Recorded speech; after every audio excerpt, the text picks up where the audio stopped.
அனைவருக்கும் வணக்கங்க. இன்றைக்கி நம்ம பார்க்க போகிறது 606 நெல் ரகம்.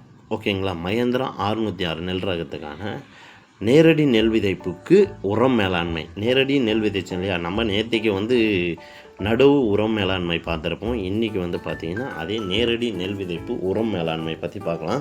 ஸோ அதனுடைய வீடியோவும் பார்த்திங்கன்னா நம்மளோட டிஸ்கிரிப்ஷன் பாக்ஸில் கொடுக்குறோம், நீங்கள் பார்த்து செக் பண்ணிங்க.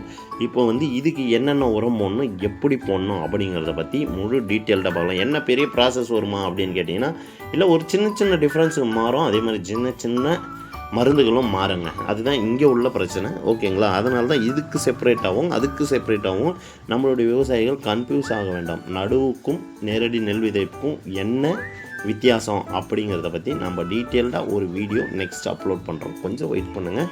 இப்போ பார்த்தீங்கன்னா அதுக்கு முன்னாடி ஒரு சின்ன ரிக்வெஸ்ட்டுங்க. நம்மளுடைய சேனலை பிடிச்சவங்க சப்ஸ்கிரைப் பண்ணிங்க, நம்மளுடைய வீடியோவுக்கு ஒரு லைக்கை பண்ணி விட்டுருங்க. ஓகே, அடுத்தடுத்ததாக போடுறதுக்கு நம்மளுக்கு ஒரு யூஸ்ஃபுல்லாக இருக்கும். அதுக்கப்புறமா பார்த்திங்கன்னா, இப்போ நம்ம முதல் மருந்து எப்போவுமே 25 நாள் கழித்து தான் போடுவோம். ஏன்னா 20வது நாள் நாம் பார்த்திங்கன்னா பில் மருந்து அடிக்கணும், களைக்கொல்லி மருந்து அடிக்க வேண்டியது வரும். அது நாங்கள் அமெரிக்கோ அப்படி இல்லைன்னா பார்த்திங்கன்னா நாமினி கோல்டு இந்த மாதிரி மருந்துங்களை நாங்கள் பில்லு மருந்தாக யூஸ் பண்ணுவோம். இது 20வது நாள் அடிச்சிருவோம். அதிலிருந்து 10 நாள் கழித்து 30வது நாள் தான். ஏன்னா இந்த மருந்து வேலை செய்யவே 7 நாள் ஆகிடும். இந்த மருந்து வேலை செஞ்சு ரிசல்ட் வர்றது நம்மளுக்கு ஒரு 10 நாள் ஆகிடும். 10 to 15 நாள் கழிச்சு, கிட்டத்தட்ட ஒரு 30-35 நாள் கழித்து தான் முதல் உரமே நாங்கள் கொடுப்போம். என்ன உரம் கொடுப்போம்னு பார்த்தீங்கன்னா 20-20 ஒரு அரை மூட்டை எடுத்துட்டோம்.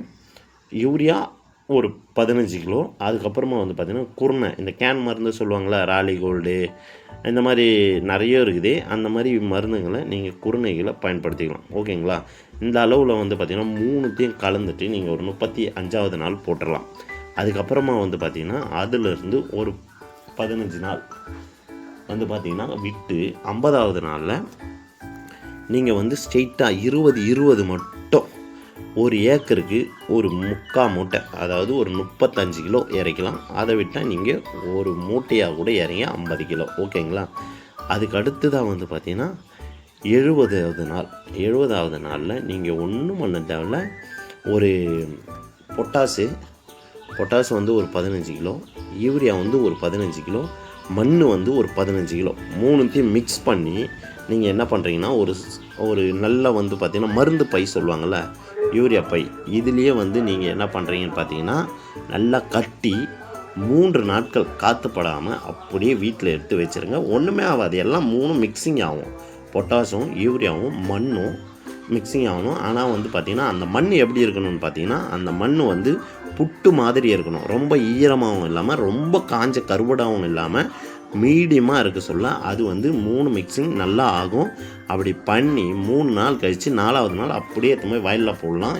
யூரியாவோட கண்டென்ட் குறைஞ்சி அமோனியா சல்ஃபேட்டாக அது மாறும். உங்கள்கிட்ட டைரெக்டாகவே அமோனியா சல்ஃபேட் இருந்தானா யூரியா தவிர்த்துருங்க. தேவையான அளவு அமோனியா சல்ஃபேட் எடுத்துன்னு ஒரு 5 கிலோ 10லேருந்து ஒரு 5 கிலோ பார்த்திங்கன்னா பொட்டாஸ் சேர்த்து டைரெக்டாக வயலில் இறக்கலாம். அப்படி அமோனியா சல்ஃபேட் கிடைக்காதவங்களுக்கு நான் இந்த ஆப்ஷனை சொல்கிறேன். இதுவும் நல்ல ரிசல்ட் தாங்க கொடுக்குது.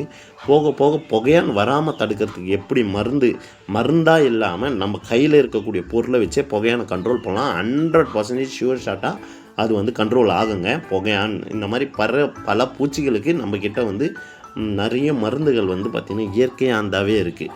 பணம் செலவு இல்லாமல், அதுக்காக கெமிக்கல் விவசாயம் இல்லாமல் இயற்கை மாதிரி இல்லாமல் அப்படியெல்லாம் நினைக்காதீங்க.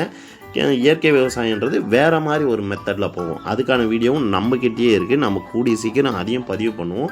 ஓகேங்களா? இவ்வளோ தான் பார்த்திங்கன்னா 606க்கான உரம் மேலாண்மை. இதை மட்டும்தான் நேரடி நெல் விதைப்பில் பயன்படுத்தினாலே போதும். நீங்கள் அளவுக்கு மீறியெல்லாம் காசை செலவு பண்ணோம் அப்படிங்கிற அவசியம்லாம் இங்கே தேவையே கிடையாதுங்க. வீடியோ பிடிச்சா ஒரு லைக் பண்ணுங்கள், நம்மளுடைய சேனலை சப்ஸ்கிரைப் பண்ணிங்க. அது மட்டும் இல்லாமல் நம்மளுடைய விவசாய சொந்தங்களுக்கு இந்த வீடியோவை ஷேர் பண்ணி விடுங்க. தேங்க்யூ.